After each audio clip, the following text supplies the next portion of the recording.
Hey guys, so I have a big shoot today. I'm super excited about it. I'm checking my bag and everything, make sure I got everything in here. I packed it last night. You know, checking the memory cards, batteries. Got my Weebill gimbal.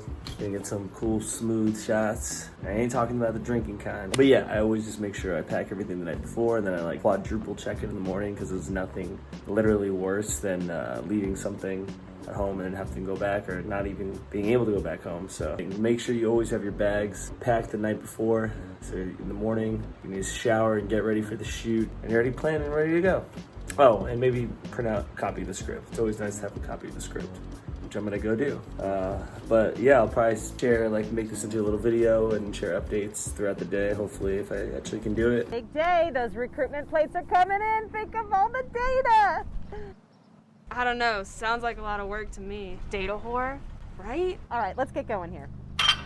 Driving to the shoot is always a little nerve-wracking because I get super anxious because I know there's gonna be a lot to do, and you know, I'm excited, but you know, I'm prepped to have all my gear, but you never really know how it's gonna turn out. There could be little hiccups along the way. Something could happen, the camera could drop, someone might not show up, which seems to happen all the time. So you kind of got to plan for the worst and hope for the best. Film shoots and little sketch shoots and little short shoots and all this stuff, as much as you plan. And this even happens on like some of the bigger TV shows I've had the opportunity to work on. You know, a camera will be malfunctioned and then we have to reset for an hour with an entire audience inside. It doesn't matter how big or how small, but I get excited because I know I've been planning and I'm prepping, and you know, in my mind I already kind of visually seen it all.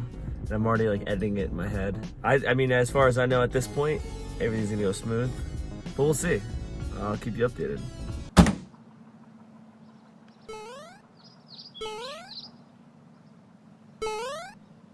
So I just got to the location. We're down here in Long Beach. It's actually super pretty right now. Fog in the air. We're gonna be filming like on these rocks. It's like a marine biology video for my cousin for her presidential address.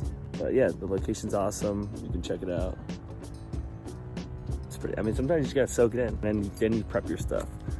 But I gotta get my camera ready. I gotta get my mic. Gotta get ready to film. Oh, that's my car behind me. Kia Soul. All you soul lovers out there. I'll leave it on the view.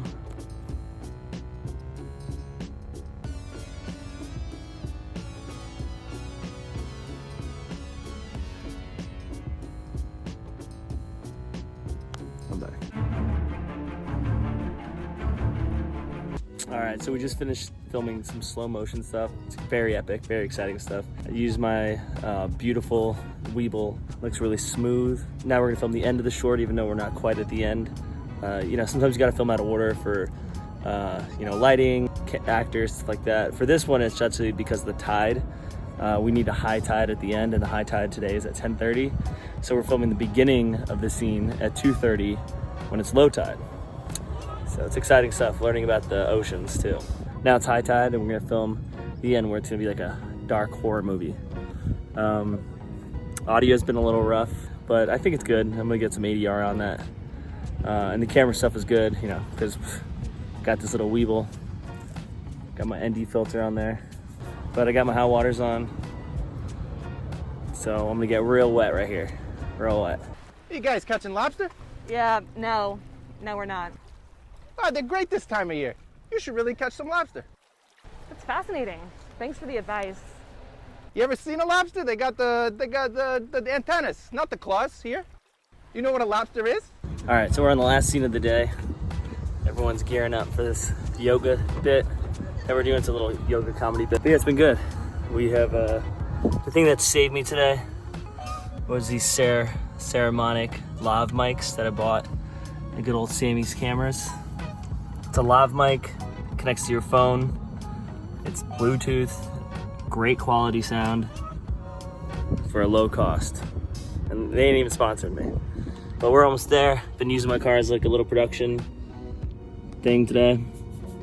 Excited to see the footage. Gave me a lot of editing. Let's go.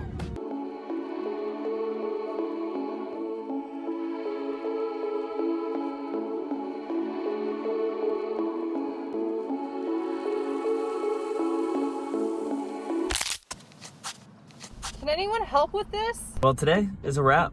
was a great shoot. We got a lot of stuff done. We got a lot of great footage.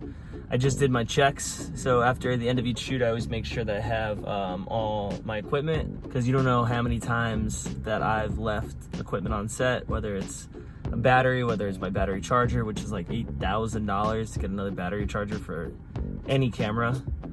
Even if it's like a $200 camera, the charger is like $300. So you always want to make sure you have the charger, because you lose that, you might as well buy a whole new camera. Got my footage. The footage is honestly the most important part. I always make sure the memory cards are like so stored away and safe that it's like, that's like gold. Got my camera, obviously, my audio equipment, all the essentials. You got to make sure you have it. Trusty knapsack right here. But I think I'm a little delirious here now. It was a long day. It was like a 9-hour shoot. And I'm probably gonna get some McDonald's right now. You know, a nice cold Sprite and Big Mac. Sound pretty good. Is it good for your body? No. Is it good for your soul? Yes. Hopefully you guys learned something on my journey throughout this shoot.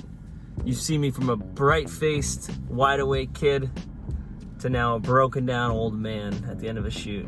Ready and raring to go to look at some footage to edit. Thanks so much for watching. Make sure you subscribe, like, comment on this video.